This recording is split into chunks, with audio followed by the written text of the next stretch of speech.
So hello everybody, and thank you for joining us today on this joint webinar between KTSL and Servicely. We are going to be discussing the evolution of IT service management and the growing role of AI within the field. And particularly, we're going to focus on the benefits that it can bring. So where you can take advantage of it to increase efficiency, look to reduce your operational costs, enhance your user experiences, and also bring a level of proactive problem solving to what you're doing within ITSM. We're going to keep the talking mixed with the demo as well. So rather than just talking through what you can do with it, we're also going to show you some examples today within the Servicely platform. So just a quick introduction. My name is Aaron Perrott. I'm the CTO of KTSL. I'm a speaker and talker around the use of AI within ITSM. I've been in the ITSM industry for nearly 30 years, the last 10 of which focused around AI. And Dion is with me today. He's going to be doing the demo, and he is one of the founders of Servicely. And do you want to give a quick intro, Dion? Yeah, thank you, Aaron, and thank you to everyone for joining us. Excited to have a discussion around the evolution of AI in ITSM. Certainly, it is an evolutionary phase that we're in. I've been in the service management space for almost as long as Aaron. Maybe I look like a longer, but a similar number of years, close to 30 years.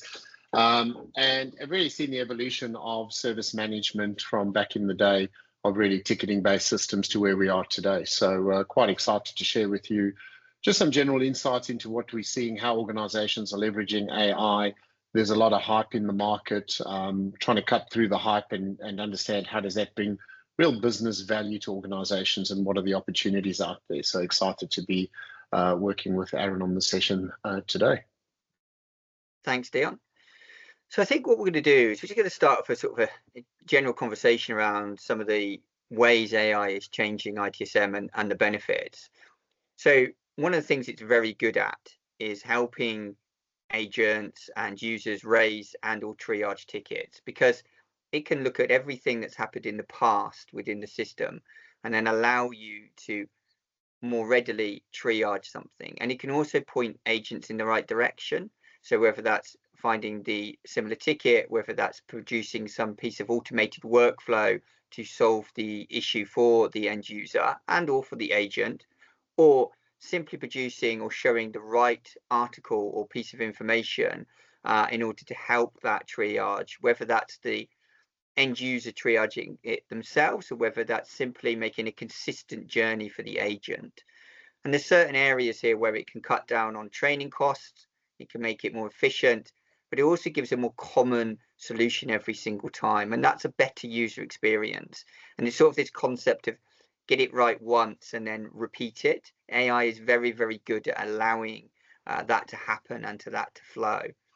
So Dion, I think, just taking that a step further forward, I think you have a couple of examples around that you can sort of show and talk through, and if there's anything you'd like to add to that.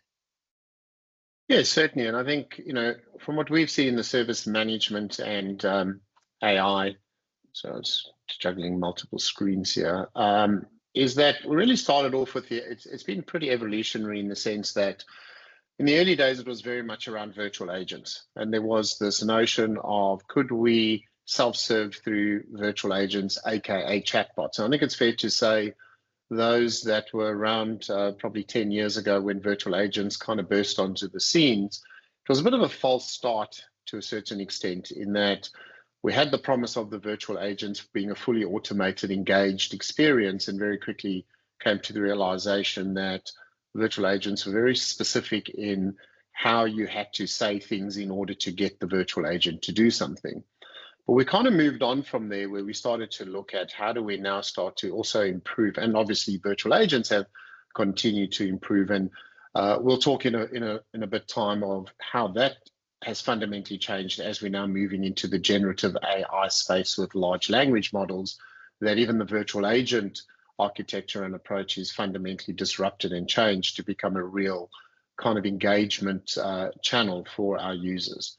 But when we look at it from a service agent perspective, we know that one of the things that really helps us drive an improved service experience is when somebody contacts the service desk is how quickly can you solve my issue and can you solve it on first contact? We know that operationally, one of the challenges that we have is how do we ensure that all our service agents are able to deliver the same level of service experience to our customers? And then it varies depending on how long a person has been on the service desk, because there's this tribal knowledge or institutional knowledge that gets built up as people do more of the same stuff. If we could move that knowledge and move that into an AI system, maybe we could reduce that time to ramp a service agent, but we could also deliver a more consistent service experience. So what could that look like where we start to leverage these AI technologies? We'll do some very simple scenarios over here. So in this instance, Andrew calls in and we'll do a simple scenario of he has an issue with his SAP session is locked. And what we'll see happen over here is the AI does a few things for us. So the AI has been observing how these issues are being resolved, and it's done some automation around the classification and assignment of our particular incident in this instance. We can see over here is this is where we're doing this automated classification. So that was kind of one of the first entry points of where we were using AI to drive automation. We also then use it to really surface knowledge that's very relevant to this particular issue. So really making that knowledge close at hand for the service agent to be able to read the knowledge article and do something with that.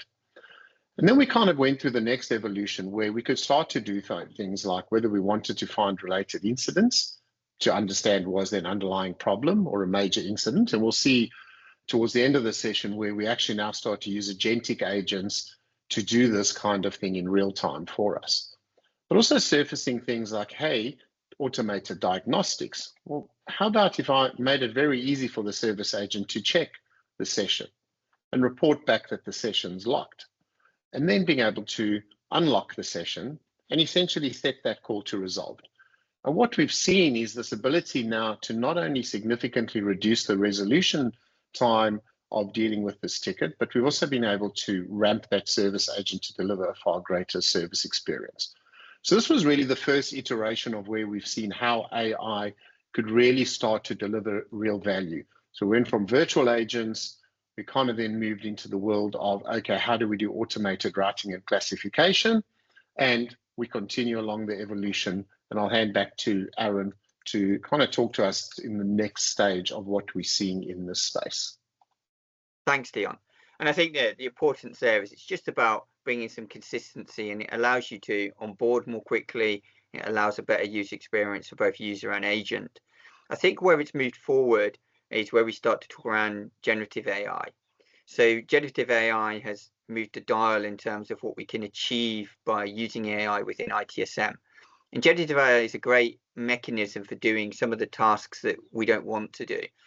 And it's important to see AI as an extra pair of hands, really. So just another member of the team.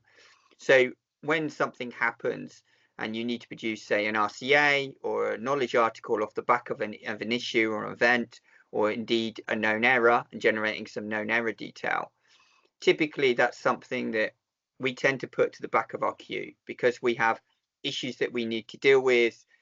We have larger problems that we need to solve. And going back and producing a quality RCA for something that's already happened is something that tends to slip to the back of the backlog.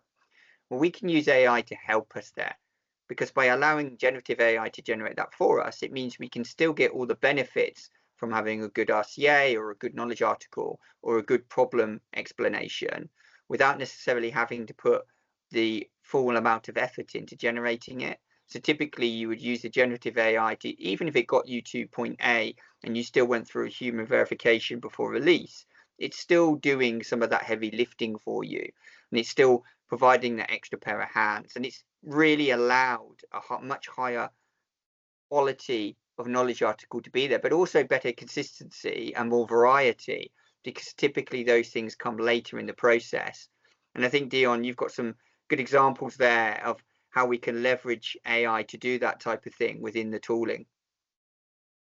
Correct. So you may have seen I did some activity on this ticket just so we had some meaningful data, and it'll give you some insights into the possibilities. Again, this is where we're now starting to move into generative AI. So we've gone from kind of classifier models where we could classify and allocate and recommend actions or tools for the service agent to take, as well as knowledge articles.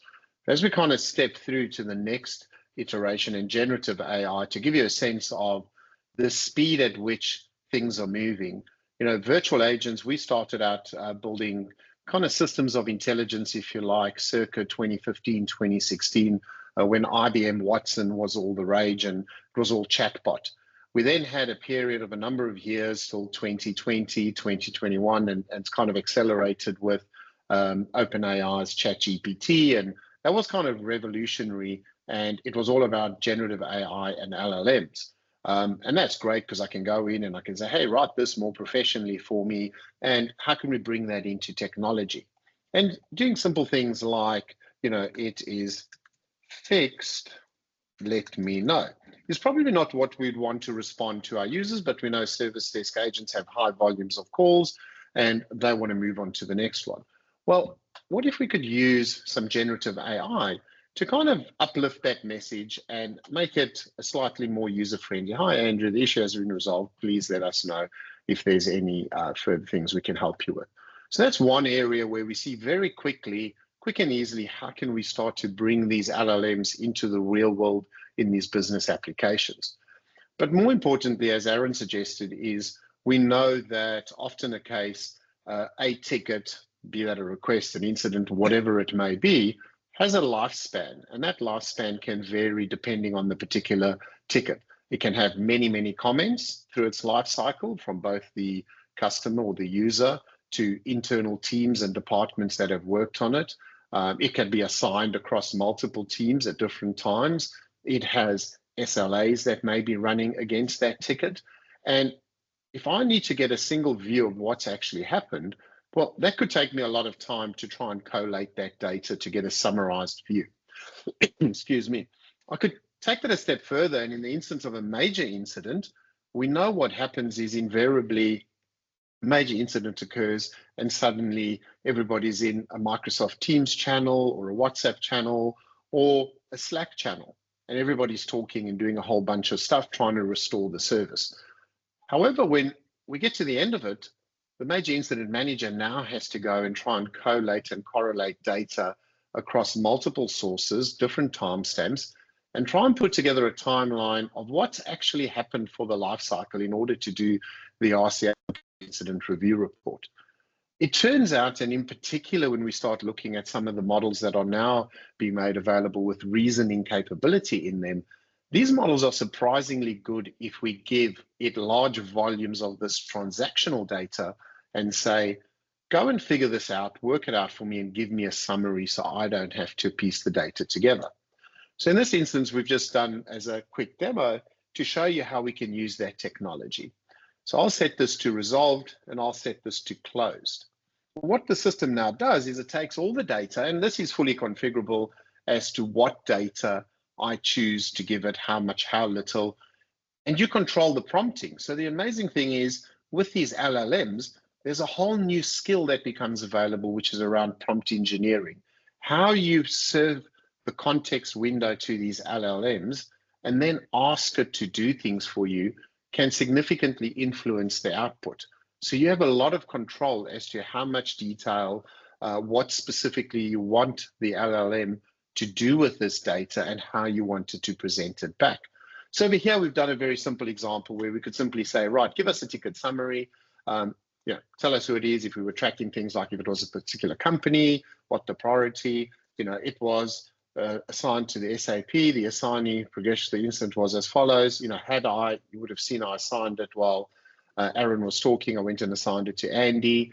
If this ticket had bounced backwards and forwards, I could even prompt the LLM to say, how many times was the ticket reassigned? But I could take that a step further because I'm actually able to pass full context, including timestamps across to the LLM.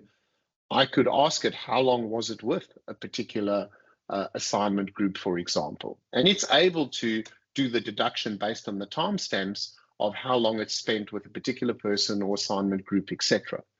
We can also track, you'll see over here as I was sending it back and forth a couple of times just to create some data on the workflow. And as mentioned, you can see the timestamps. So this is data that we can use the LLM to actually do meaningful things with based on what we're trying to get out of the system. And then we've gone off, and you can see over here it's come back and said it was moved to resolved and then back out of resolved twice. The issue's been resolved. Further problems can be reported if encountered. It was closed by Dion, closed at this time. And how did we perform against our SLAs? And in this instance, we've even given it a whole bunch of back-end data to get granular details of what's been done. So as we can see very quickly, for a human to go and collate that data and pull it together and provide a report is a lot of work and a lot of heavy lifting and a lot of time consumed. That's not the most productive usage of their time. Let's use AI, and this is just one of many examples where we can use AI to really drive that improvement for us, shorten the turnaround times to get back to the business of what happened and being able to deliver that. Just taking that one step further, when we look at, Aaron touched on being able to go and create knowledge articles. So if I were to just very quickly do a simple example over here, again, we'll just do SAP session is locked on this instance. I will just do the classification and service. So we have a simple incident we've created over here. What we set up was, well, we know that creating knowledge is often something service agents don't like to do, even if we put KPIs and measurements. What if we could, again, do a very simple thing like say, well, hold on, could submit this to create a knowledge article.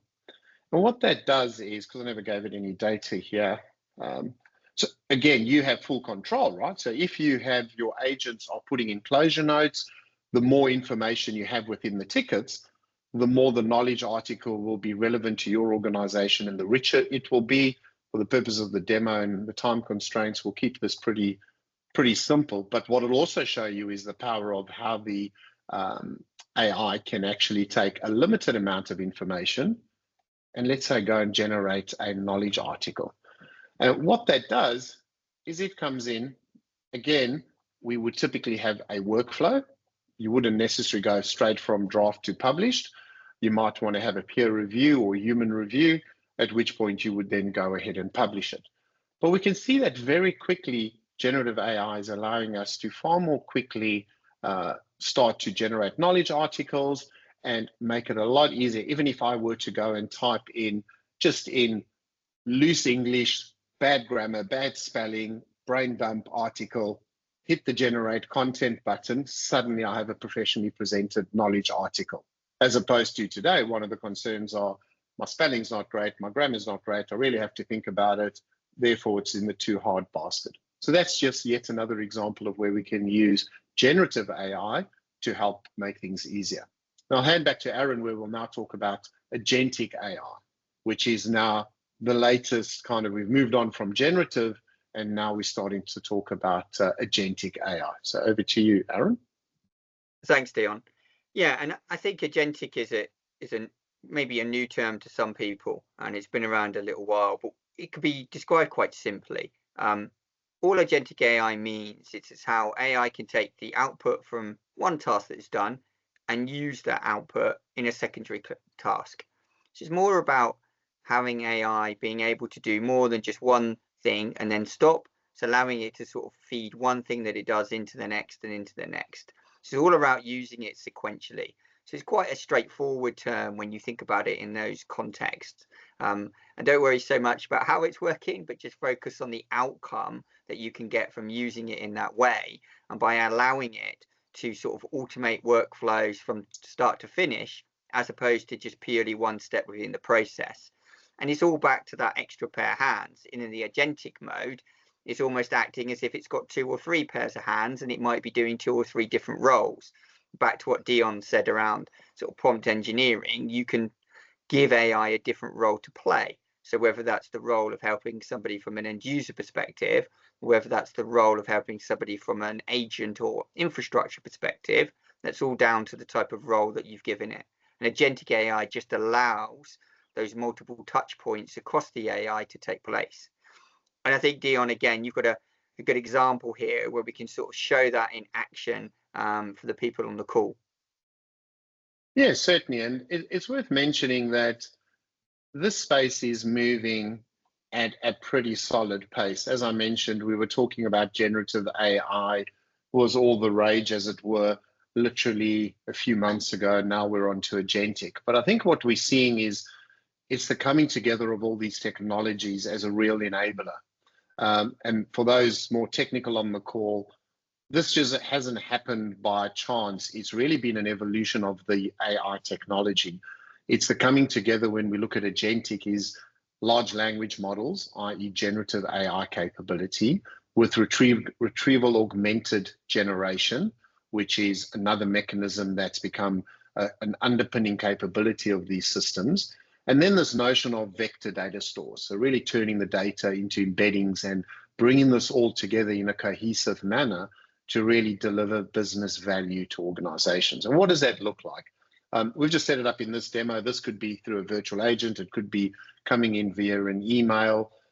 It could be whatever we chose, but this was a good way for us to demo. So imagine if I said, create a new user for Dion Jones and give him an email and order him a security fob. So this is where we now start to being able to use the LLMs in generative AI, where we can now go through the process, and I'll just assign that to support. We'll just call that a request. And what that allows us to do now is, whether we're surfacing this via a virtual agent interface of, hey, I need this, or whether it be an email that's coming into the system and the system and the LLM is processing that email and saying, okay, I know what to do with it, or whether it be in a copilot type fashion, what we're able to do is we're able to use our agentic AI agent in this context to actually go and start to do some work for us. And what we can see over here is the agent actually working in the background. And what this agent's done is, first of all, it said a primary task has been processed by the multi-agent task orchestrator. And the way these agentic systems work is you have kind of the main agent, which takes the information you give it, and it basically looks at that information and says, okay, what do I need to do with this information? And it has agents that it can control or can talk to that are essentially capable of executing a task. So if we look over here, is it took what we gave it, it's broken it down and said, okay, create a new user for Dion Jones, and it has an agent, which is user provisioning agent. So it said, I know you know what to do with this, so I'm going to give this task to you as the multi-agent task orchestrator or the main agent. And then it said, well, we need to give Dion Jones an email. And I have an agent that knows how to update the user's email. So it's passed that off and said to that agent, hey, you need to go and create an email for this user that's just been created. And then it said, but hold on, you've asked for something additional, and that is to order a security fob. I don't have an agent defined that knows how to do that. So what I'm going to do is I'm simply going to go and I'm going to create a subtask, which is order a security fob for Dion Jones, and that's going to get assigned to a queue, and someone's going to go and pick it up. And what we've just done is we've dynamically taken giving some English instructions to go off and actually execute that. And just very quickly to give you some insights, effectively the way this is working is in the back end is we have these agents that are sitting there. And many customers have, I might actually use the report a problem one if I can see where it is. Give me one sec. You know, many customers often say, well, how do I do automated problem diagnostics?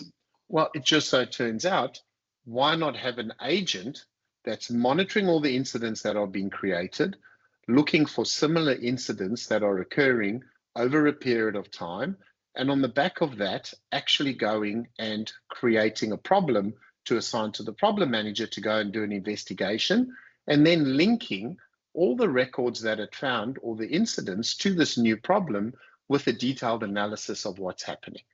So this is where we're now really getting the agents to start working for us. And we have a similar agent in this system that we do for major incident, where we say, you know, monitor if you see a certain number of similar incidents in a specific period of time, go ahead and create us a major incident And if I had to go over here, we can see it had created. So this was automatically created, this incident.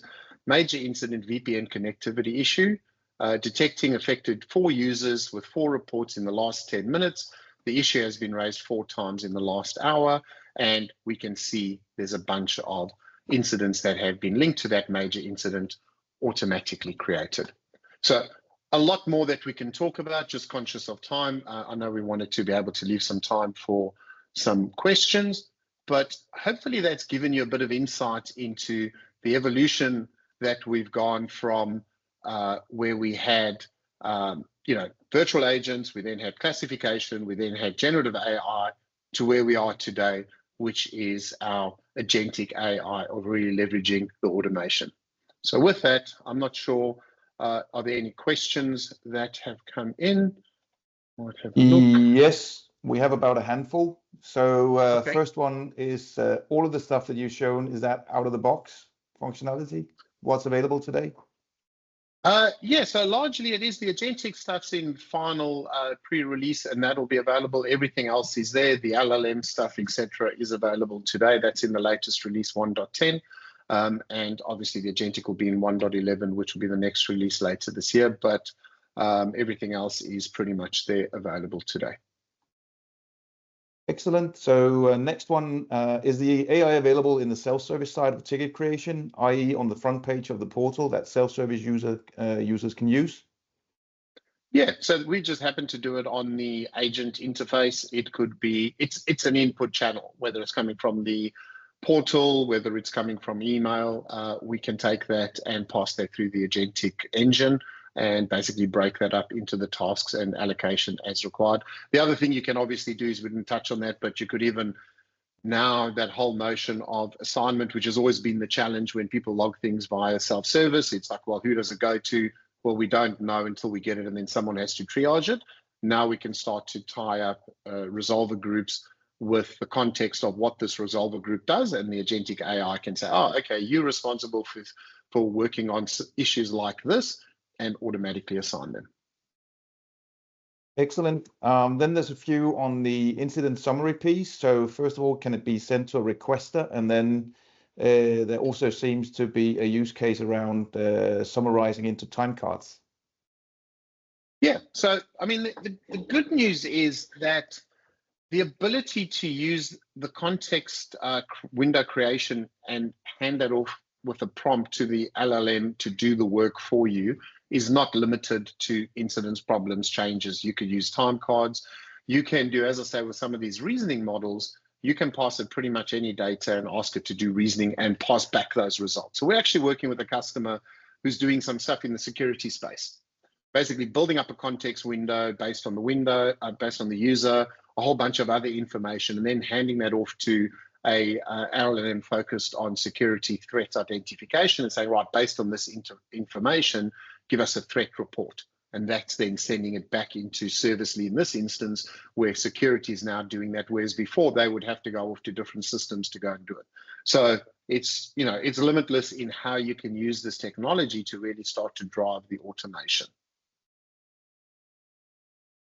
And then the final one, which is, or the final two ones, which are a bit broader in terms of AI and the general use of AI. So issues around the realm of workforce in terms of AI and what type of issues does AI face, and where do we start if we want to leverage AI? I think maybe I can help there. So at KTSL, we provide sort of a free AI assessment for organizations where we come in and we give you a roadmap and look at where you're at the moment. And then we look at good use cases to get you going.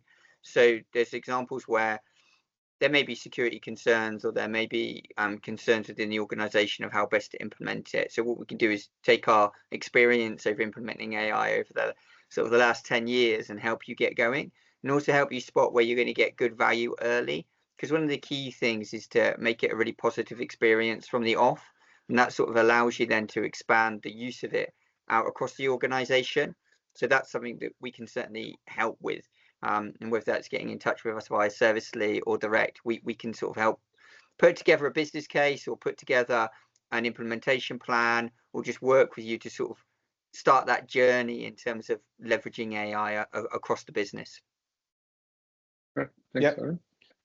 And then the very final one, will old inaccurate info influence how AI processes new data? So if organizations sit with historic information, backlog information that cannot be cleared out, how can we deal with that? Oh, look, so it's a very good question, to be honest. And just in the interest of time, I'll give a very succinct answer. There are mechanisms to kind of determine more current data carries greater weighting than legacy or older data, because suffice to say, in the world of generative AI, LLMs, it's a garbage in, garbage out. When we were doing kind of utterance and intent labeling of data was slightly less critical. No doubt today, what goes in is what's going to come out, but there are certainly mechanisms by which you can kind of determine the freshness of the data and the weighting of the data based on the currency, etc. So there are mechanisms to deal with that. Yeah, and a lot of it comes down to the prompt. So again, without going into too much detail because we're at the cusp, but yeah, you can tell it to segregate across data timing. You can tell it to rank a system above another one. So it's all about building up that sort of that prompt that you're asking, and that can help refine the data that it returns. And there's lots of options, as Dion said, and you can even phase it. You could say, look here, okay, I've not found something, go to the next level, go to the next level. And that can all be controlled through the prompts. So you've got a lot of configuration options in terms of how you manage the data that's within the large language model. Excellent. And we just have one final one popping in here. So is how does all of this stuff relate to the ITIL framework? Is it still adopted and working according to ITIL? Look, it's a good question. I think I mean, Aaron's probably in a better position to talk to us from a process perspective, but look, it's here to stay. I mean, Aaron, I know your comments on how it fits into the framework as we move forward. Yeah, look, I think the answer to that is yes. So you can flow the process in with AI to ensure it conforms to ITIL. I think though equally, ITIL obviously is a framework. You can move within it. So whilst you want to take some of the good parts of the disciplines from it, I think there's an opportunity for AI to streamline and enhance those existing processes. And I think the speed of which it's moving, there's an element where there's some areas of the process that needs to catch up with some places that could be automated. But when you look at AI as just an extra pair of hands, remember, you can tell it how you want it to work in many ways. So you can make sure it conforms to your process, but also making sure you get the most out of it in and around that process of being flexible in terms of where it can genuinely speed something up, but with the same guardrails that you would expect and the same governance that you need. So it's just about working within it. And whether you're ITIL or whether you're working in a different framework, AI can fit within that process. So it's something that sort of goes hand in hand with it. I think that more or less concludes the questions, unless we just have one more kicking in here, which is around release notes for 1.10 and 1.11, but that's probably something that we can come back to. Yeah, certainly. Apologies that we've gone slightly over by 5 minutes, but thank you everybody for attending today. We really appreciate it. And please reach out to both your Service Lead contact and your KTSL contact for further information or any additional questions that we didn't cover today or you prefer to take offline. We're more than willing to answer them.